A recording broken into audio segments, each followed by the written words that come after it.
Salut à tous, j'espère que vous allez bien, je suis très content de vous retrouver. Je vous propose qu'on continue de parler après la preview de cette série entre les Milwaukee Bucks et les New York Nets, parce que après les deux premiers matchs, on assiste à une démonstration complète de cette équipe de Brooklyn. La défense de Milwaukee paraît complètement sans emprise sur l'attaque des Nets, et à contrario, on voit l'attaque aussi de Milwaukee complètement pataugée face à la défense des Nets qui fait vraiment bien le job et arrive très très bien à ralentir le dispositif Bucks. Et souvenez-vous, à l'issue de la preview, on se posait deux questions.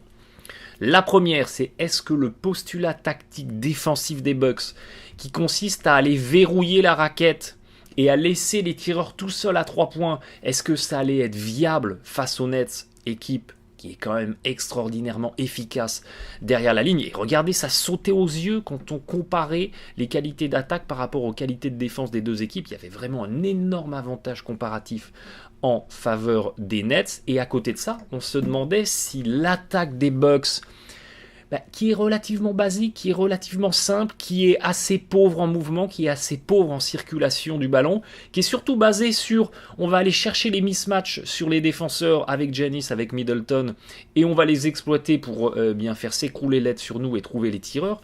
Est-ce que cette attaque un peu simpliste, entre guillemets, elle n'est pas trop simpliste pour aller vraiment inquiéter les Nets, qui, pour être gênés, certes, ont besoin peut-être d'être un petit peu ralentis en attaque, mais ont surtout besoin d'être exposés en défense, leurs points faibles, et on veut appuyer là où ça fait mal, on veut appuyer sur cette défense des Nets. Après 2 matchs, on a la réponse. C'est non. C'est non et non. Dans les deux cas, les Bucks ont complètement déchanté, et on a vraiment une démonstration de cette équipe de Brooklyn qui, pour l'instant, sur la moyenne des 2 premiers matchs, et à peu près à 120 points marqués pour 100 possessions, ce qui est absolument énorme, mais qui n'est finalement pas beaucoup plus que leur moyenne de la saison. Alors oui, on pouvait s'attendre, face à cette bonne défense de Milwaukee, à ce que ça soit un petit peu gêné. Ça n'est pas le cas, notamment parce que les Nets ont très bien joué le coup, on va y revenir dans la vidéo. Là où il y a quelque chose de vraiment spectaculaire, c'est que les Bucks, sur la moyenne des 2 premiers matchs, ils sont à 0,97 points pour 100 possessions. C'est pratiquement 20 points de moins que sur leur moyenne saison régulière. Donc ouais, il y a un petit manquement défensif, mais il y a surtout un énorme décrochage d'attaque. Et c'est cette incapacité des Bucks à aller attaquer en efficacité, à aller attaquer correctement, qui les fait complètement plonger pour l'instant dans les 2 premiers matchs. Et ce manque de qualité d'attaque balaye tout sur son passage. Et c'est ce que je vous propose de découvrir tout de suite en images avec des extraits du match 2, et vous allez voir à quel point effectivement les Nets ont très bien joué le coup défensivement. Les Bucks sont tombés les 2 pieds dans le piège tendu par Brooklyn et se sont derrière complètement noyés. Entre deux, début du match, le ballon dans l'aile côté Bucks, on va retrouver Giannis dans l'axe, et regardez déjà la défense de Blake Griffin, il défend à 3-4 mètres de Giannis, il ne monte pas sur lui. Sur les écrans, les Nets vont systématiquement changer sur tous les écrans porteurs et non porteurs. Ici, on a un écran de Lopez sur Holiday. Vous voyez que c'est Durant qui se présente derrière, qui vient prendre Holiday. Très belle contestation, très belle interdiction du cercle de Durant. Et puis regardez Griffin qui lâche Antetokounmpo à 3 points pour venir resserrer dans la raquette. Et on a comme ça les Nets qui, sur le premier tir, c'est symbolique, interdisent complètement l'accès à cette équipe des Bucks. On retrouve cette défense de Griffin, regardez, qui défend très très loin, y compris quand Giannis est à l'intérieur de la ligne à 3 points. Résultat, Giannis n'arrive pas à le déborder en vitesse. Et puis on a des petites séquences d'aider reprendre. On a un deuxième défenseur des Nets qui vient descendre sur Giannis, qui vient être agressif sur le ballon pour l'obliger à lâcher la balle, et après le rebond, on retrouve cette même séquence. Griffin qui défend à 3-4 mètres, Giannis qui essaye de le prendre en vitesse, ça marche pas, belle résistance de Griffin. On a le deuxième défenseur qui vient descendre, qui vient gêner, qui vient chercher d'intercepter, qui est agressif sur le ballon, et les Bucks derrière sont laissés avec un tir très compliqué, bien contesté. Toujours cette montée de balle d'Holiday. On a cet écran haut, Durant qui change, qui est celui maintenant qui prend le ballon, qui prend Middleton sur la sortie d'écran. Ça conteste bien et on est obligé une nouvelle fois côté Bucks de tenter quelque chose de compliqué en sortie de dribble en première intention. On a ici, regardez depuis l'opposé, un Durant qui vient flotter pour faire un shadowing, pour venir contester les drives côté ballon. Holiday veut la jouer en vitesse.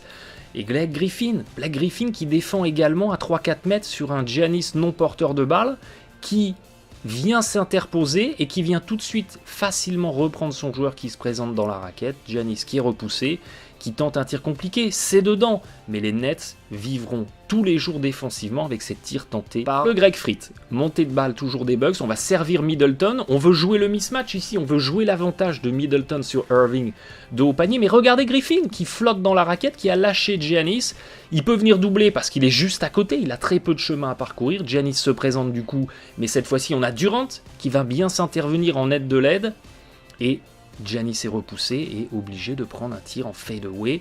Très compliqué, on retrouve l'attaque des Bucks, Giannis dans l'axe, Griffin qui défend à 4-5 mètres, qui lui laisse toute la latitude du monde, et Giannis qui tombe les deux pieds dedans en déclenchant en pull-up à 3 points. Il est à 31% sur ses tirs, c'est pour ça que les Nets lui laisseront ses tirs tous les jours.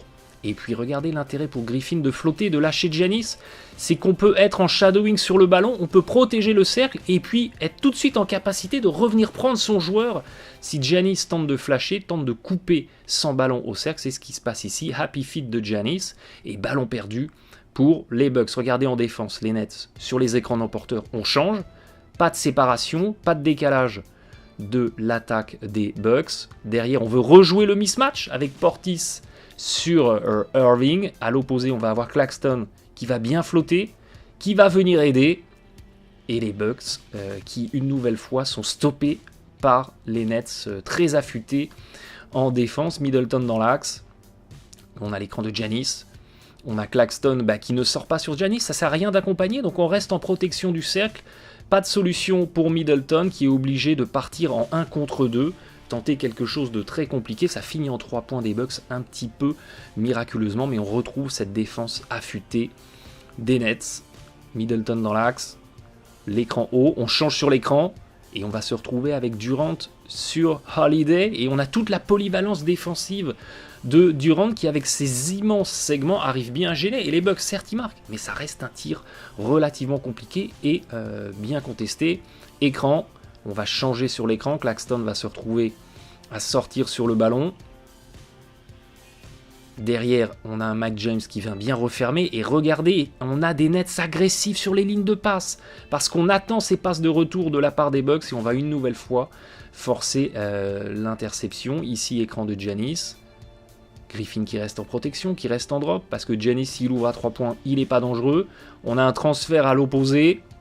Et une nouvelle fois, on a une bonne aide de Griffin qui peut venir fermer. Parce qu'il était très loin de son joueur et que la distance à parcourir, finalement, est très courte. Et on oblige les Bucks une nouvelle fois à un tir très compliqué parce qu'aucun des décalages ne permet un tir complètement ouvert. Regardez ici, à gauche de l'écran, on a un Lopez qui tente de prendre la position préférentielle en bas. Il y a un avantage de taille. Et puis avec un Griffin qui peut flotter, qui a toute la latitude pour rester dans la raquette, on arrive à finalement très rapidement se replacer pour dévier cette passe. Giannis à droite, Griffin qui est loin, Giannis qui tente de la jouer en vitesse, repoussé, obligé de tenter un pull-up, c'est gagné. Avant même que le tir soit parti, c'est gagné. Les Nets vivront toujours avec ces tirs tentés par Giannis, et puis quand Giannis tente de la jouer en vitesse, tente de la jouer en puissance, on a un Griffin qui vient s'interposer et qui cherche le passage en force, et au pire il y a faute, mais comme Giannis est maladroit au lancer franc, sans grande incidence. Regardez Griffin, regardez comment il est placé entre le ballon et le cercle en flottant très largement. Derrière il va renseigner son coéquipier sur le fait qu'il s'est replacé, et ce dernier peut venir reprendre son joueur. Résultat, le décalage n'en est pas vraiment un, et les Bucks se retrouvent une nouvelle fois avec un tir bien contesté. Et on retrouve toujours cette agressivité sur les lignes de passe pour aller contester le poseur de l'écran. Ici écran, ça change sur l'écran. Regardez, on a un Durant qui reste un petit peu en shadowing. Les Bucks, il y avait Lopez tout seul, ils ne le servent pas. Ils tentent de la jouer en hero ball, en 1 contre 1. Et c'est un tir très compliqué qui, évidemment, est dévissé. Giannis qui vient poser l'écran.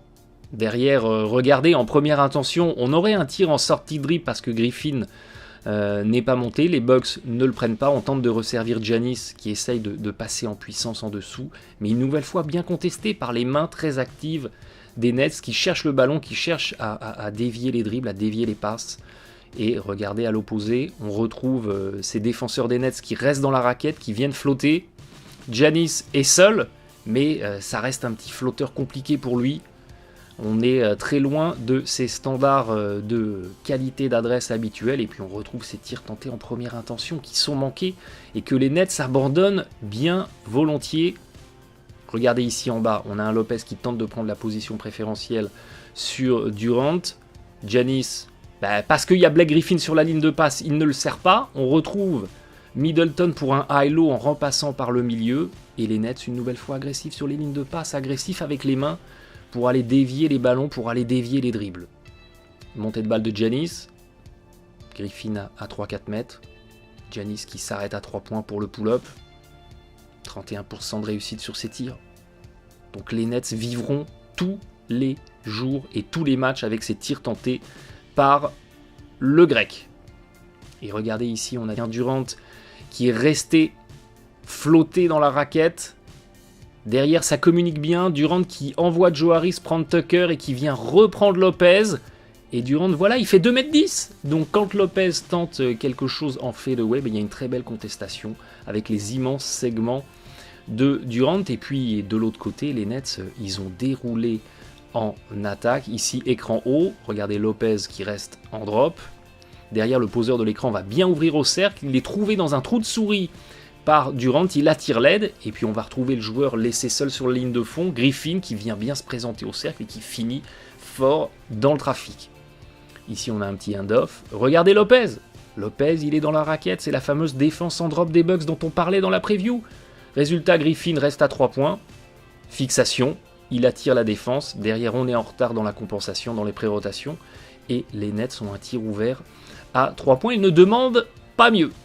Ici, Lopez ne monte pas sur Bruce Brown. C'est pas vraiment un tireur à 3 points. On va avoir un Durant en fixation. Joe Harris qui se présente. Et puis, regardez ici.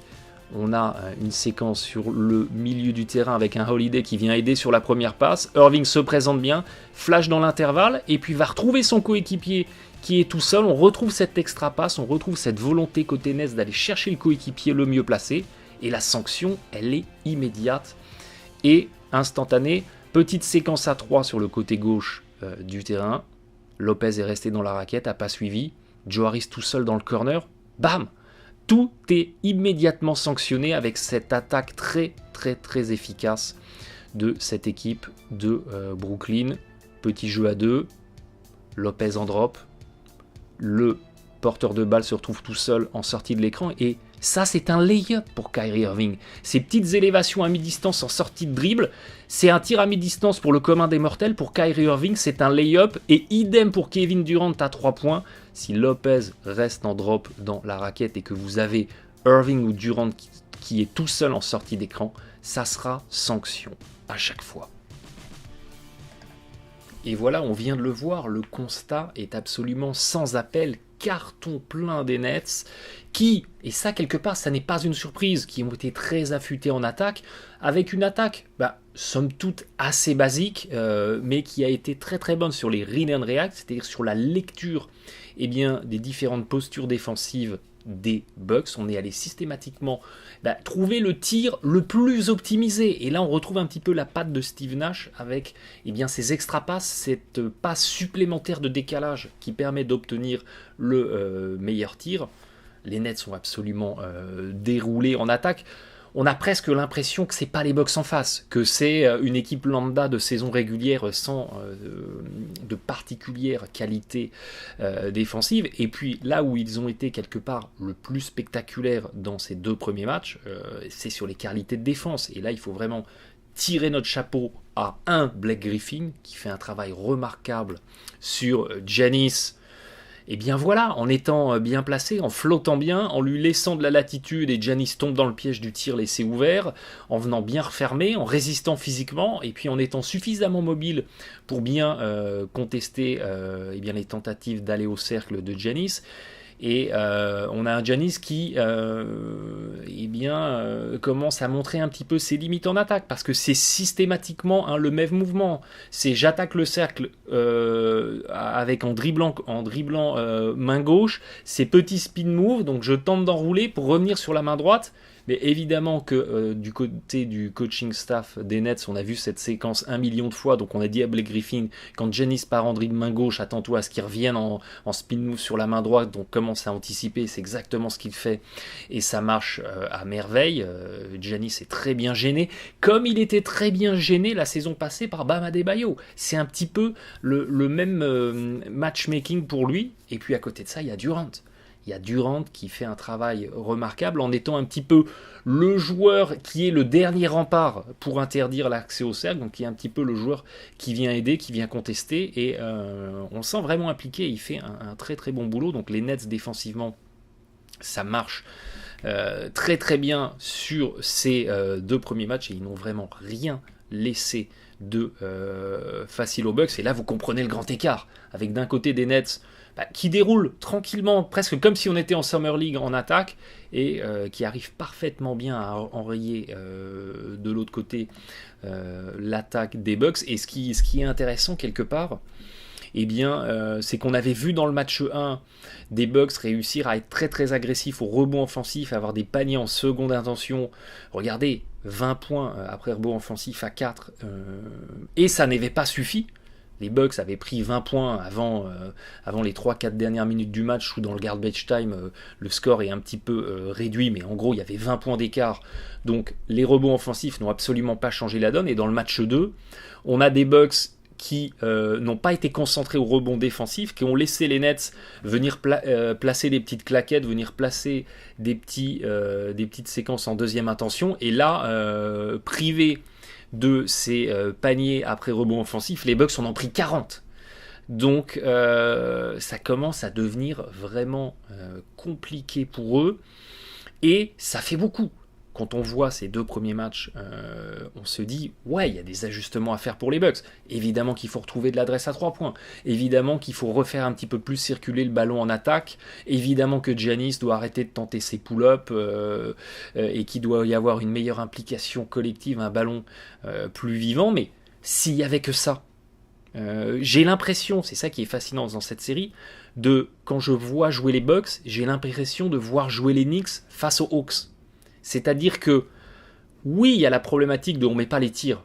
Oui, on a la problématique de Middleton en maladresse. Mais s'il n'y avait que ça, derrière, on a la défense des Bucks qui a toutes les peines du monde. On en parlait dans la preview, parce qu'on est en drop, parce qu'on a Lopez qui ne sort pas, parce qu'on laisse énormément d'intervalles aux tireurs, du coup, parce qu'on est en retard sur toutes les pré-rotations, eh bien, on est systématiquement à la ramasse, pardonnez-moi l'expression, mais c'est le cas. Et du coup, on a et une attaque qui patauge, et une défense qui n'a aucune emprise. Et là, vous commencez à vous dire, ouais, ça fait beaucoup. Après, tout est imbriqué. N'oubliez pas qu'il y a des cercles vertueux de l'attaque, c'est-à-dire que mieux vous attaquez, moins vous laissez de possibilités à l'adversaire d'arracher des stops, donc de partir en contre-attaque, moins vous vous exposez sur le repli, etc. Et je pense que les Nets, plus ils ont de confiance en attaque, plus ils ont aussi envie de défendre, parce que c'est avant tout une équipe d'attaque. Ils ont bien compris que ça devait passer, s'ils voulaient être champions, par une défense solide, mais il y a aussi un cercle vertueux de on attaque bien, donc on est motivé pour défendre. Et évidemment, si les Bucks arrivent à casser un petit peu cette dynamique vertueuse, ils peuvent complètement revenir dans la série. Mais au vu des matchs 1 et 2, ça fait beaucoup. Et puis, n'oubliez pas une chose, c'est que en play-off, on ne peut pas récolter ce qu'on n'a pas semé. On ne se réinvente pas en play-off. On peut se réajuster, mais on ne peut pas se réinventer en play-off. Et les Bucks, ils ont construit depuis les 3 années sous Budenholzer leur attaque sur quelque chose d'assez basique. Si on va rechercher les mismatchs, on va chercher le mismatch pour Giannis, il a un défenseur plus petit sur lui, il va le jouer en puissance en dessous, il a un défenseur plus grand, il va le jouer en vitesse. Ou, si on n'a pas de mismatch Giannis, on va chercher le mismatch Middleton, parce que n'oubliez pas que Middleton, il fait dans les 2,5 m, donc il est assez grand. Et c'est pareil, il peut aller poster les défenseurs plus petits, ou jouer en vitesse les défenseurs plus grands. Et on a vu dans ces matchs 1 et 2, les Bucks être systématiquement en recherche des mismatchs. On va essayer de chercher Lopez dedans, parce qu'il y a un défenseur plus petit sur lui. Sauf que les Nets, ils attendent que ça pour être en agressivité, pour être comme un essaim d'abeilles autour du ballon et venir parasiter tout ça. Et on est d'accord que si les Bucks en sont réduits à aller baser leur point d'attaque sur des fixations de Lopez au poste bas, c'est fini pour eux. Donc finalement, cette recherche systématiquement du mismatch, parce que c'est l'attaque des Bucks, obligé chercher les mismatchs, obliger la défense à venir doubler, à venir s'écrouler sur le ballon pour trouver le tireur, est-ce que ce fondement-là n'est pas en train de tuer les Bucks? Est-ce que finalement, les Bucks de ce match 1 et 2 ne sont pas symptomatiques des limites de Giannis? Parce que dans la preview, je vous parlais, il faut un Giannis rédemption. On est en train de voir dans cette série, en tout cas sur les matchs 1 et 2, le même Giannis qu'on a vu la saison passée face au Heat, qui dès qu'il n'a pas un avantage comparatif sur son défenseur, eh bien tout s'écroule tel un château de cartes et toute l'attaque des Bucks s'écroule derrière tel un château de cartes. Est-ce qu'on n'est pas tout simplement face aux limites du franchise player et de l'équipe? En tout cas, il n'en reste pas moins qu'il y a des marges de progression pour les Bucks, évidemment, à commencer par retrouver une adresse à 3 points, qui est quand même, au même titre que c'est clé pour les Nets, c'est aussi clé pour les Bucks. C'est une équipe qui est très dépendante de l'adresse à 3 points pour retrouver des couleurs. Et à côté de ça, il y a aussi un réajustement à faire, pour moi, dans le 5 de départ et sur les temps de jeu et les rotations et les oppositions. Ça ne me paraît pas possible de maintenir Brook Lopez dans le 5. Non pas qu'il est à ce point préjudiciable comme un Zubac était préjudiciable au rendement des Clippers, mais c'est juste que tant que les Bucks maintiennent Lopez dans le 5, ils vont défendre en drop, et tant qu'ils vont défendre en drop, ils vont se faire artiller par Durant, par Irving, par Griffin, qui va rester à 3 points pour être celui qui réceptionne la passe et sanctionné de loin. Et finalement, de là, tout le pari des Bucks, c'est de dire, les Nets, ils vont peut-être être dans un soir sans, donc on reste comme ça. S'ils le font, c'est fini. Les Bucks se feront sweeper ou ça se finira en 4-1. Donc, réajustement aussi dans le personnel, dans la structure, il doit y avoir, à commencer par peut-être sortir Lopez du 5, ou le maintenir dans le 5, mais sur des séquences beaucoup plus courtes, et derrière jouer beaucoup plus petit avec Giannis, avec Tucker, avec Middleton et avec Forbes Holiday ou avec Pat Connaughton Holiday. Vous faites l'assemblage que vous voulez, mais on joue plus petit et derrière on change sur tous les écrans, on arrête de faire drop, et déjà rien qu'en changeant sur tous les écrans, on laissera ces Nets avec un petit peu moins d'avantage sur la défense, avec moins de temps d'avance sur la défense. Résultat, on sera moins en retard sur les passes de décalage sur les tireurs, et on peut comme ça réussir à freiner un petit peu l'attaque des Nets.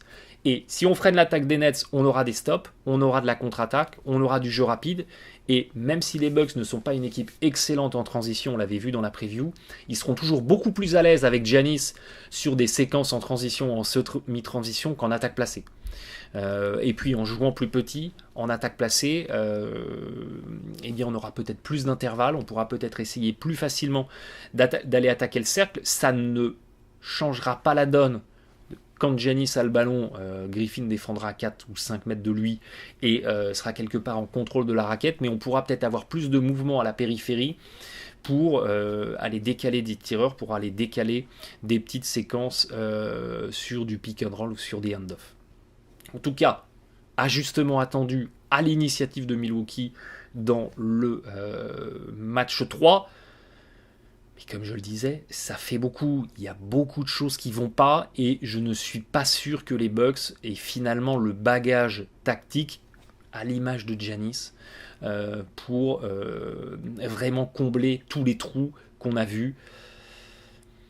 On suivra ça de près. Bon match à tous.